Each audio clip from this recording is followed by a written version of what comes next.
Good morning, dear students. Today we are going to see about the fetal skull. Coming to the introduction, the fetal head is large in relation to fetal body when compared with the adults. So the size of the fetal head is large in size to the body as compared with adults, and the fetal skull is the bone which protects the brain from any kind of external injury. The adaptation between the skull and the pelvis is very necessary to allow the head to pass the pelvis during the labor without any kind of complication. So the fetus skull and the pelvis adaptation is very necessary so that the fetus can pass through the pelvis during the normal labor.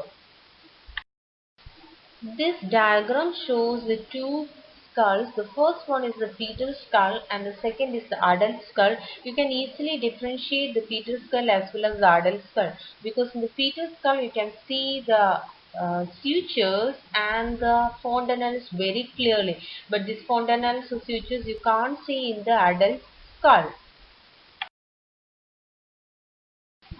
So what is fetal skull? The fetal skull are bones, encases and protect the brain, that I have already explained.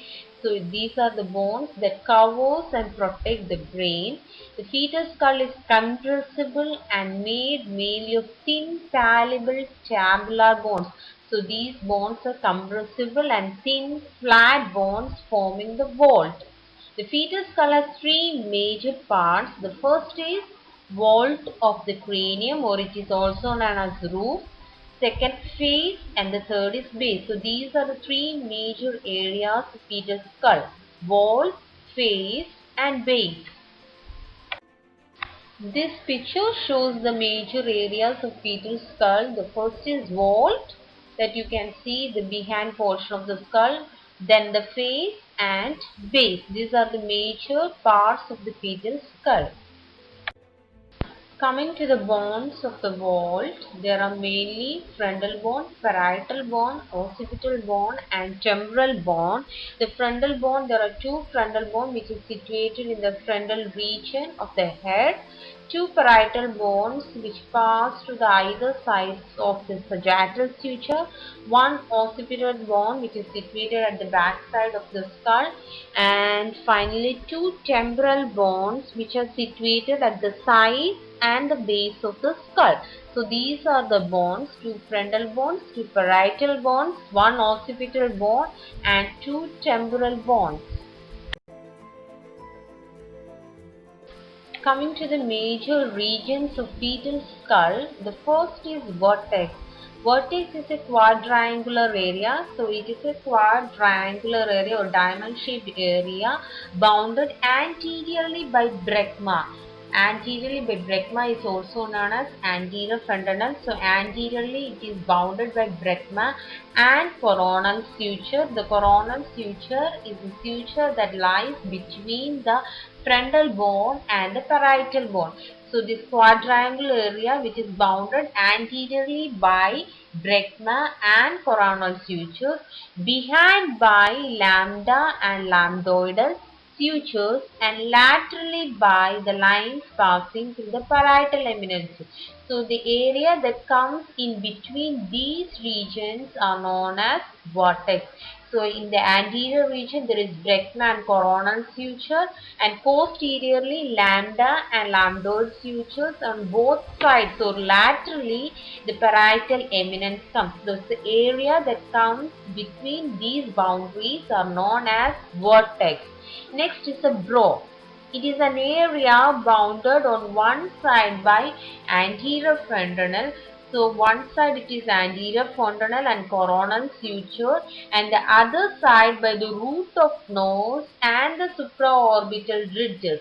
So in one side that is the anterior fontanelle and coronal sutures, and the another side there is the root of nose and the supraorbital ridges. So the area that comes in between these boundaries are known as brow. Moving to the main regions of the fetal skull, the first is vertex. Vertex is a quadrangular area bounded anteriorly by brecma. So it In the front of the vertex there is breadth. Next is the face. So face is the area bounded by root of nose and supraorbital ridges in one side, and on the other side the junction of the floor of mouth with the neck. So face is the region which comes between the root of nose and the junction of floor of mouth with the neck. Next is the sinciput. It is the area lying in front of the anterior fontanelle, and it is also known as brow. The sinciput is also known as brow. Brow, which I have already explained. This is the area that comes on one side as the anterior fontanelle and coronal sutures, and the other side as the root of nose and supraorbital ridges. This is the area known as sinciput or brow. Next is the occiput. It is an area only limited to the occipital bone. The area which is situated on the occipital bone, that is known as occiput. Coming to the sutures, the flat bones of the vault are united together by non-ossified membranes at its margins. So the bones are united together by a non-ossified membrane attached to the margins of the bones. These membranes are known as sutures. There are many types of sutures. The first is the sagittal suture. The sagittal suture lies between the two parietal bones. The suture that lies between the two parietal bones is known as sagittal suture. Next is the coronal suture. These sutures run between the parietal and the frontal bones. Suture which lies between parietal and frontal bones on either side is known as coronal sutures. Next is the frontal suture. The frontal suture which lies between the two frontal bones. The suture comes between the two frontal bones is the frontal suture. And lastly, the lambdoid suture. These separate the occiput bone and the two parietal bones. Suture comes between the occiput and the two parietal bones is the lambdoid suture. So in the picture you can see all the sutures. First picture, the suture comes between the two frontal bone, that is known as frontal suture, and even you can see the anterior fontanelle there. And second is the coronal suture that comes between the parietal and the frontal bone, and you can see the sagittal suture also, which comes between the two parietal bones. And finally the lambdoid suture, which separate the occiput bone and the two parietal bones. So these are the main sutures that present in the fetal skull. So we have seen what is sutures and what are the types of sutures. There are some importance also of the suture during the labor. What is that? First, it permits the gliding movement of one bone over the other during the molding of head. As the sutures are non-unified membranous structure, it helps in the gliding movement of one bone over the other during the molding process. Second, digital palpitation of sagittal suture during the internal examination in labor gives an idea about the engagement of head, the degree of internal rotation of head, and the degree of molding of the head. So if you're palpating the sagittal suture by pervaginal examination during the labor, the obstetrician or the nurse can even easily find out the engagement of head, the degree of internal rotation of head, and the degree of molding of head. So these are the importance of suture during the labor process. Next are the fontanelles. The fontanelles are wide gap that is situated in the suture line. So this is the gap which is present in between the suture line. This is known as fontanelle. There are mainly two fontanelles, the anterior fontanelle and the posterior fontanelle. Anterior fontanelle formed by joining four sutures in the mid-plate. So four sutures come together to form the anterior fontanelle. Which are those sutures? Anteriorly, the frontal bone. Anteriorly, the frontal bone is present. Posteriorly, the sagittal suture is present, and on either side, the coronal suture is present.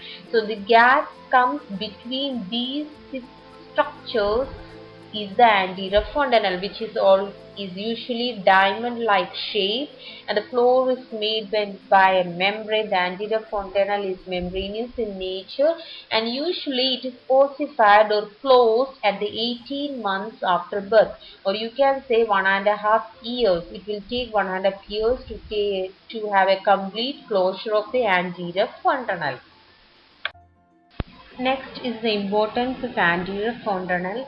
Its palpation through the internal examination denotes the degree of flexion of head. During labor, when you are palpating this fontanelle, we can easily find out the flexion of the head, whether the head is flexed properly, whether any kind of deflection of head is present there. So it helps to know about the degree of flexion of head. Second, it facilitates the molding as it is non-unified membranes.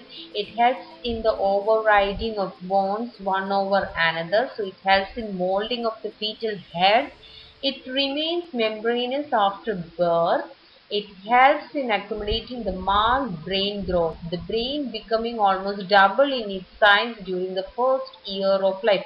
As the fontanelle is membranous in nature, it helps the brain to grow in a marked level. So the brain becomes almost double in size during the first year of life because of this membranous nature of the fontanelles. Next, the palpitation of the floor reflects the intracranial status.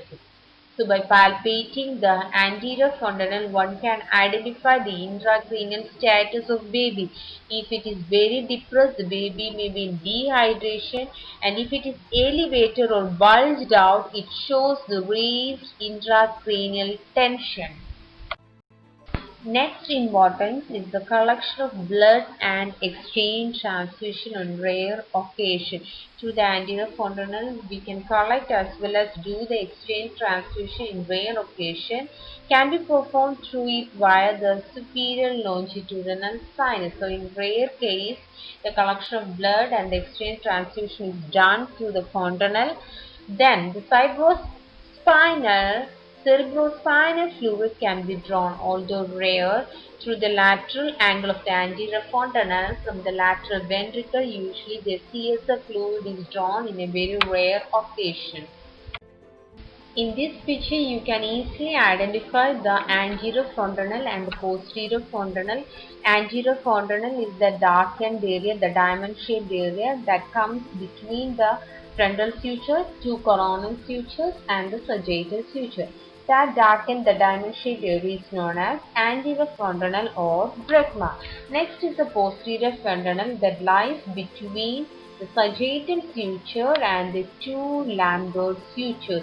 That the small darkened region at the back portion of the skull, which comes between the sagittal sutures and the two lambdoid sutures, that is known as the posterior fontanelle.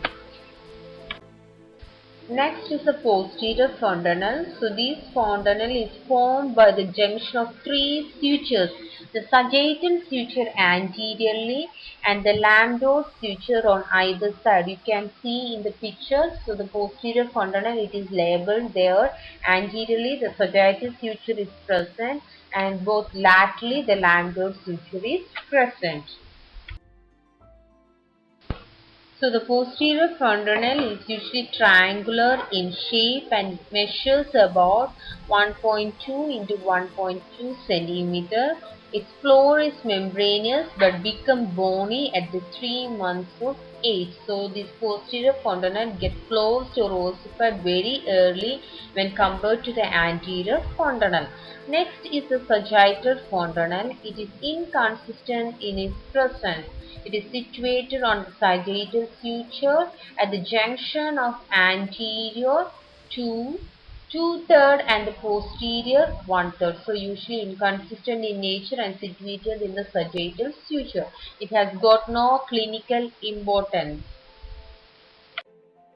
In this picture, you can clearly identify the two fontanelles, that is anterior fontanelle and posterior fontanelle, also the different sutures.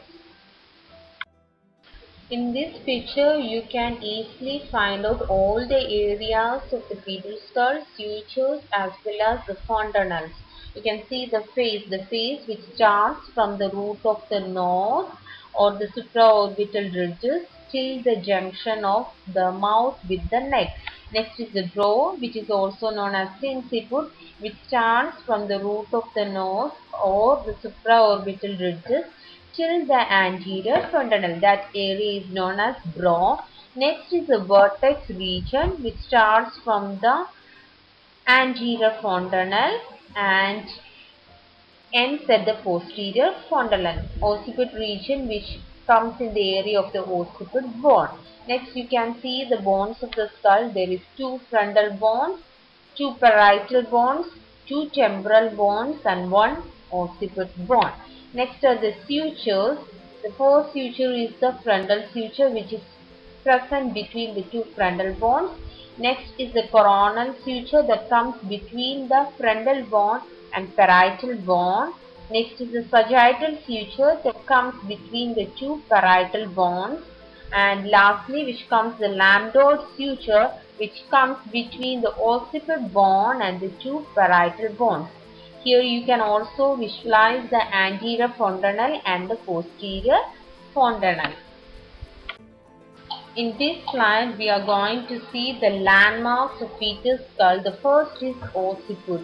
Occiput is the occipital bone or external occipital protuberance. The occiput is the region that is located at the occipital bone. Next is the sinciput. Sinciput is also known as brow, which is the forehead region of the fetal head. It is also known as brow. Next is the parietal eminence. These are the eminence of the parietal bone on either side. Parietal eminence are the bony prominence which are present on either side of the parietal bone, which is known as parietal eminence. Next is the mentum. It is also known as chin. The chin is known as the mentum. And what is vertical point? It is the center of the sagittal suture. So the sagittal suture, which lies between the two parietal bones, and the center point of the sagittal suture is known as vertical point. Next is the frontal point. It is the root of the nose. The root of the nose is considered as the frontal point. Subocciput. It is a junction of fetal neck and the occiput. So it is a region where the junction of fetal neck and the occiput, that is known as subocciput. Next is the submentum. It is a junction between the neck and the chin. The area where the neck connects between the chin, that is known as submentum. Next is biparietal. It is a transverse distance between the two parietal eminence.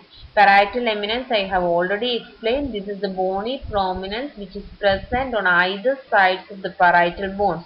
So when you are drawing a transverse line, the distance that comes between the two parietal eminence is known as biparietal.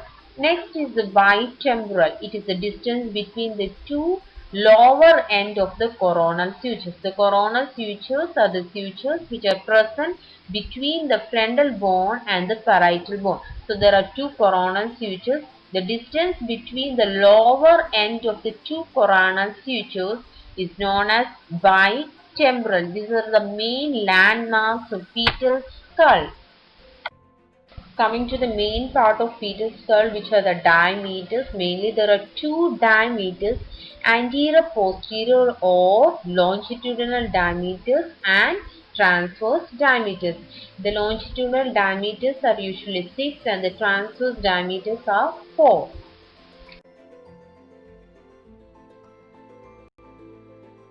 Coming to the diameters of skull, first we have seen the transverse diameters.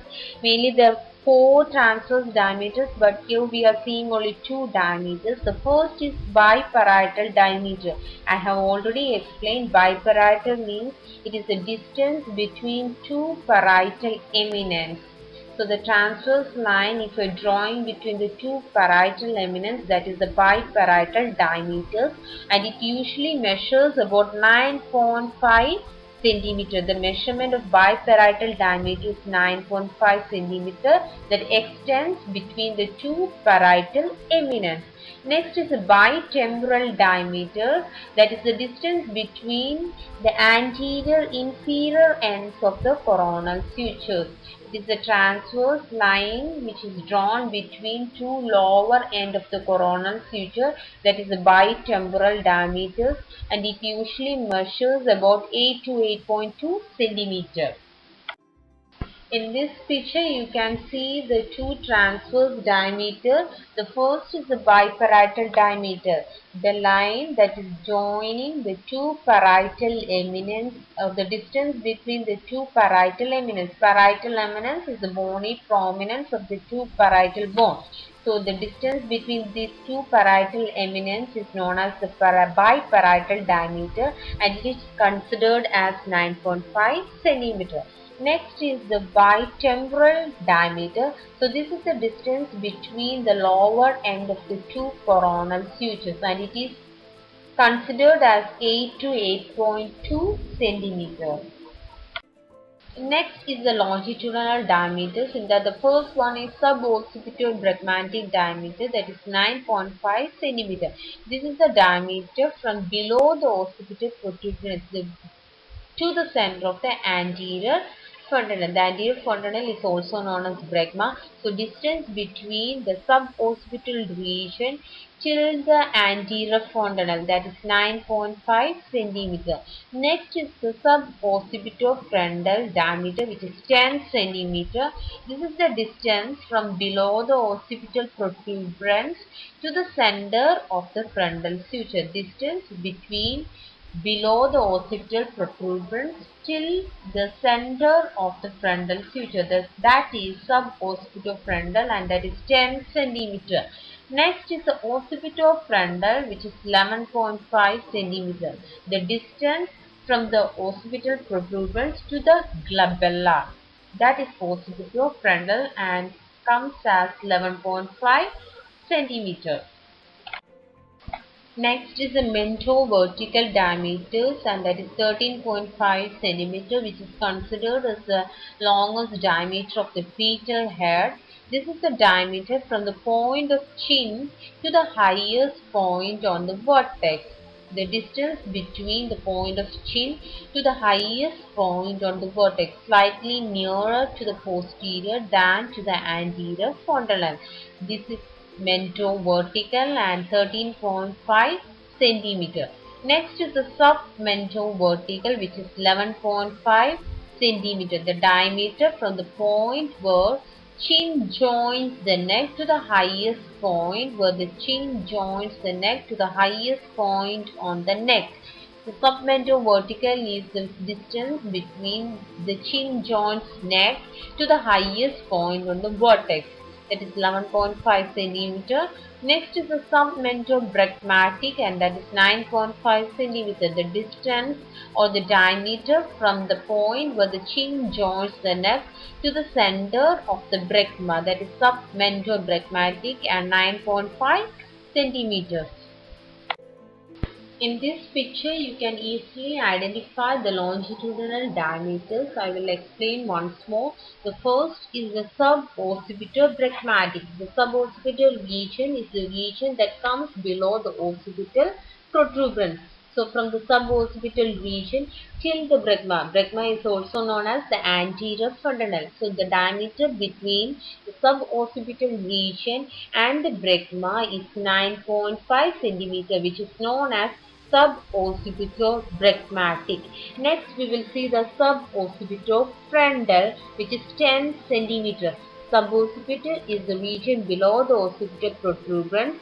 From the suboccipital region till the frontal region. The frontal region is the point comes between the frontal bones, that is known as suboccipitofrontal, that is 10 centimeter.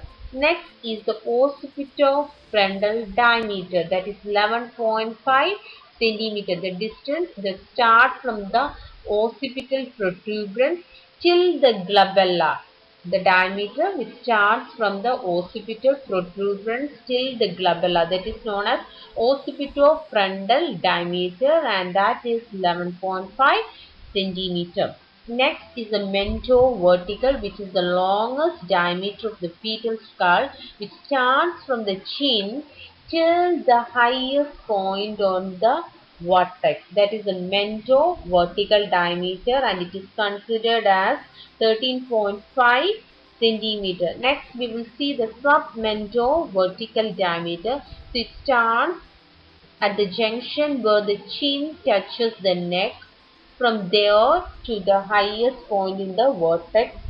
So that is submentovertical, which is 11.5 centimeter, and the last one is submentobrecmatic, the distance or the diameter between the submentum and the brecma, that is submentobrecmatic, which is 9.5 centimeter.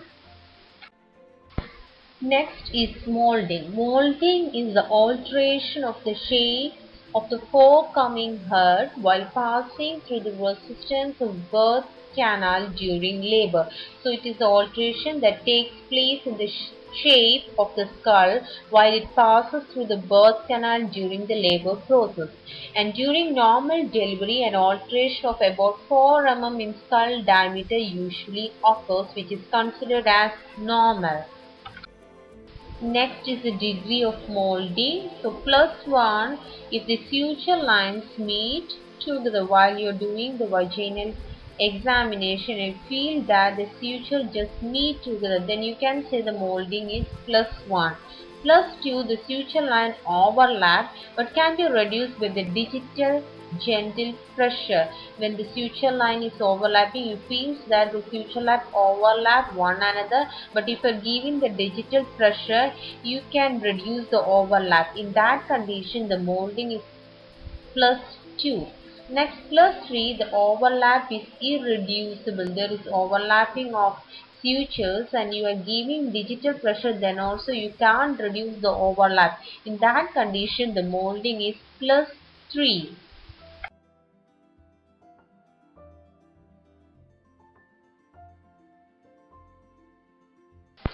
So today we discuss about the fetal skull, the definition of fetal skull, parts of fetal skull, sutures, fontanelles, the landmarks of fetal skull, and the diameters of fetal skull. This fetal skull is very important, especially theory as well as in the practical section. And I hope you are clear about this topic. Thank you for watching.